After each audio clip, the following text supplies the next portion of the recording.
Everybody, we're back. I did pause for the cause. Soon I'll have some sponsors. Trust me, I believe that in my future. The subject will always be enough is enough. But the topic today is a man gets tired too.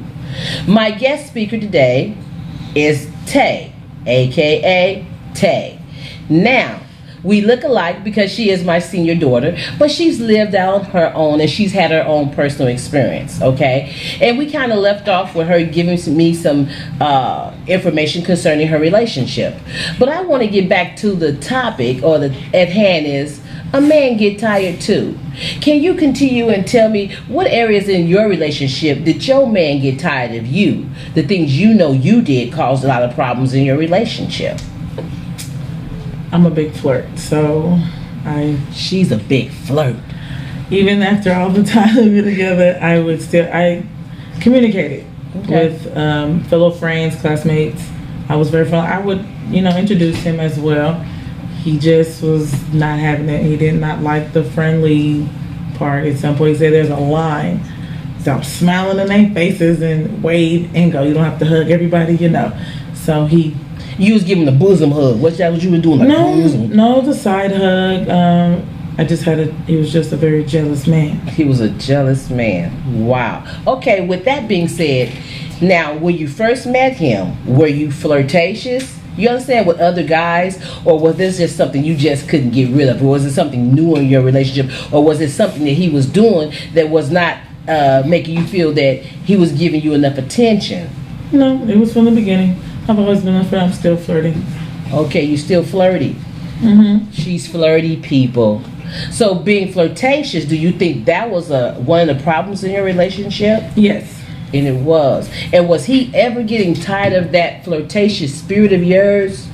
Yes, he did. To where he would go through my phone, break my phone, have to buy a phone. Phones bounce through the house. So that means that because of your spirit of flirtation, it brought another problem where he did not trust you. It wasn't that he didn't trust me. Well, why would he go through your phone? Because I would go through his. Oh, so y'all played tit for tat. Yeah, that's why eventually we just stopped. Okay. Our phones were open. If it rang, he can answer it. But it took a while to get there, about year 5.5, maybe 6. And we were maybe 5.5, 6 years? Years into it. Okay. We were like, in your relationship. Just, okay, we got it. You ain't going nowhere. I'm not going nowhere. Let's agree to disagree. And we did. Mm-hmm. And his phone, my phone was my phone. We no locks on our phones. If it rang, we could pick it up. We just had to have a great understanding, and we did. But we did tit for tat for a long time. So a long time. But what was it that something that you did all the time that he would probably say, "Can you stop doing this? Why do you keep doing this?" What is it that was there anything in the relationship that you knew that you did repeatedly when he asked you not to do it because you knew it irked him? Not be verbal. I always used to think he could read my mind. Okay, you lost me. And communication. I didn't communicate to him well. I would always think, I would write in a notebook and hand it to him, and he would be like, "Why don't you just tell me? We're grown." I didn't know how to express without going in a big story and him getting it direct. So he hated, that's what bothered him.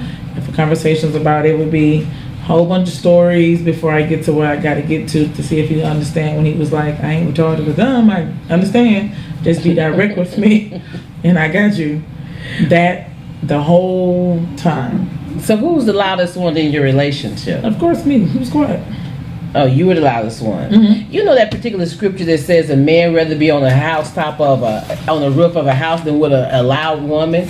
Were you that type of woman? Nah. So, help me out. What type of woman were you in the relationship? Very strong, very demanding. It took a while to become equal, or not even equal, to allow him to be the man. Mm-hmm. And once I allowed him to be the man, everything else fell in place. I knew where I stood, where I was supposed to be. I already always prayed for him, I always had his back. So that wasn't the problem.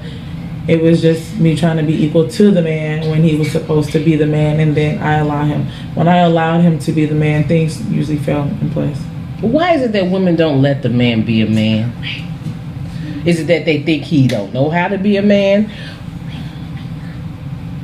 never really had a real man role model to show, to be allowed to watch, to be led by. That's why it was hard for me to let a man lead, even to this day. That's probably why I'm still single after, the passing of him. So it's just, I guess, the line in the barrier. I gotta learn not to be so strong-minded, but I'm not gonna lose my strength to be with a man. So, what she's saying is what a lot of women go through. That it's not always him. He had to get her to write things down on a piece of paper just for her to express herself. So there was a communication problem. All right, that was one thing that I heard right here. How many of you out there have a communication problem in your relationship? A lot of us. I got one question for you. When he didn't have a job and he was struggling trying to help pay the bills, did you talk about him? Did you make him feel less than the man? How did you handle that? At one point, I did at the very beginning, but after a while, that was very short-lived. I got complacent, but if I was working and he was taking care of the house, we worked together because I didn't have to come home and cook and clean and bathe the children and do this. So it became a team effort. Things that I couldn't do because I was working, he was able to do. Okay. So yes, I was encouraging. I was very much supportive in different aspects, and I allowed him to, he was relieved once I got home. Okay. Well, if you would, we're almost winding down at this particular time in this segment of our talking here. So, if you had to say something to women out there, in your opinion, about how not to make their man tired about the things that they do, what would you say to that woman? Always be observant of your surroundings with your man. Always allow yourself to listen before you react.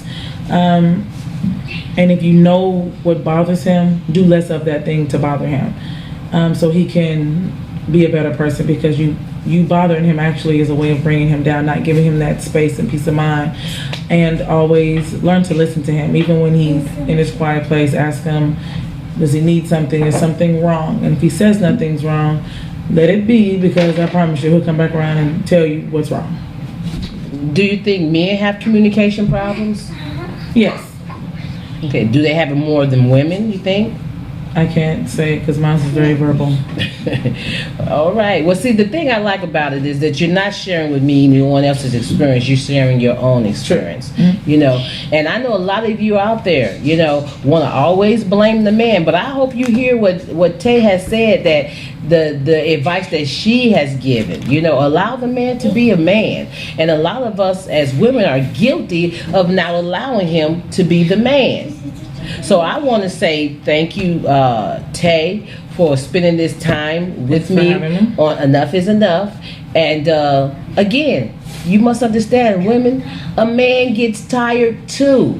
It is not always his fault. It is partially your fault. And when you get out of a relationship, everyone wants to point the finger at a man. Now, one thing before I let go here, was he a good father for the children? He was a great father. He was a great father. And if anything that that if you can redo again in that relationship, what would have been? Something quick. I wouldn't have took his children away from him. That was powerful. A lot of women do deprive the man from their children. Anyway, I have to pause for the calls. We'll be back. 5, 4, 3, 2,